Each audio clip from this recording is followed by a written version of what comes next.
আসসালামু আলাইকুম। দিলশাদ ফারজানার ইউটিউব চ্যানেলে আপনাদের সবাইকে স্বাগত জানাচ্ছি। আরেকটি ছোট্ট ভিডিও নিয়ে আপনাদের সামনে চলে এলাম। তো সকাল সকাল মেয়েকে পরোটা ভেজে দিচ্ছি। আমরা যেহেতু লাল আটার রুটি খাই, এই রুটিটাই আমি ফ্রোজেন করে রেখেছিলাম। ও যেহেতু একটু বেলা করে ঘুম থেকে উঠে, পরে ওকে একটু তেল দিয়ে ভেজে দেওয়ার জন্য। তো কালারটা এরকম লাল আটার রুটি, এই কারণে। এই দেখুন পরোটার মতো করে ভেজে দিচ্ছি, খুব ঝটপট হয়ে যায়। ও যখনই উঠুক আমি এইভাবে ভেজে ওকে খেতে দিয়ে দিই। এরপরে আমি একটা ডিম পোচ করে দিব।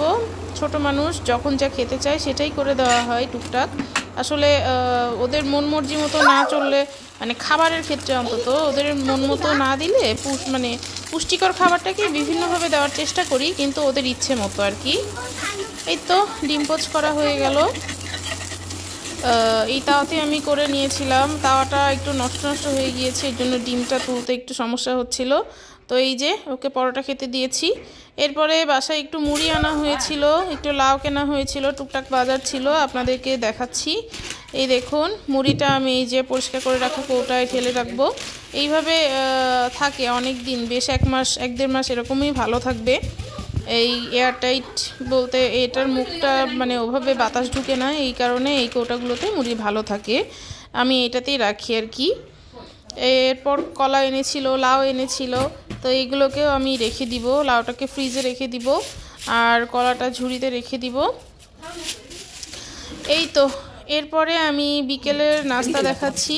নুডলস রান্না করা হয়েছিল, সুপি নুডলস আমি এইভাবে রান্না করি আর কি। এইভাবে ডিমটাকে ভালো করে ভেজে আলাদা করে রেখে দেই।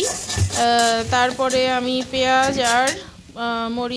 মরিচ বা সবজি যাই কিছু দেই না কেন, সেগুলোকে ভালো করে ভেজে বা সেদ্ধ করে যেটা করেই হোক আলাদা করে রেখে দিয়ে পরে আমি মিক্স করি। এই দেখুন এখানে আমি 2টো ডিমকে এইভাবে ভেজে রেখে দিব। এইভাবে কেটে কেটে নিচ্ছি। তো কথা বলতে বলতে আপনাদের কাছে আরেকটা রিকোয়েস্ট করে যাচ্ছি যে আমার চ্যানেলটা একদমই নতুন, এটাকে সামনে এগিয়ে নেওয়ার জন্য আপনারা প্লিজ একটা লাইক এবং সাবস্ক্রাইব করে যাবেন। আর আমি যেন সামনে এগোতে পারি সেই জন্য এইটুকু হেল্প আপনারা করতেই পারেন, তাই তো? তো এই দেখুন পেঁয়াজটাকেও ভেজে নিচ্ছি, পেঁয়াজ আর মরিচ দিয়েছি। ভাজা হয়ে গেলে এর মধ্যে আমি পেঁয়াজের কলি দিয়ে দিব বা পেঁয়াজের ফুল যেটাই বলি। তো এটা দিয়ে খুব ভালো করে নাড়াচাড়া করে নিচ্ছি। এর মধ্যে একটু লবণ দিয়েছিলাম, তো লবণ না দিলে আসলে লবণটা এই পেঁয়াজের কলিতে বা পেঁয়াজে থাকবে না, এই কারণে এর মধ্যেই লবণ দিচ্ছি। আমি নুডলসে আর এক্সট্রা করে কোনো লবণ দিই নাই। এই দেখুন ভাজা ভাজা প্রায় হয়ে এসেছে।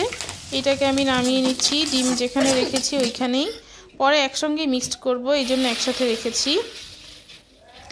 এরপর আমি এখানে নুডলস নিয়েছিলাম 3টা নুডলস, তো সেই জন্য প্রায় 1.5 কাপ পানি দিয়ে এই যে এভাবে নুডলসগুলোকে পানি বলক আসার পরে দিয়ে দিয়েছি।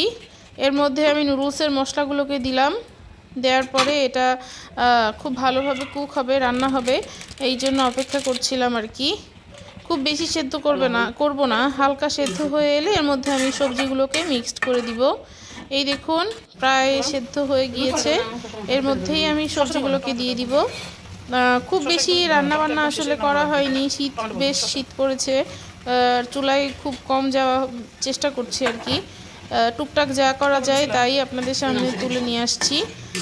এই পর্যায়ে আমি টমেটো দিয়ে দিলাম। টমেটো যেহেতু একটু বড় করে কাটা আছে, মানে একটু টকটক ভাবটা আসবে এই পানি পানি অবস্থায় দিয়ে দিলে।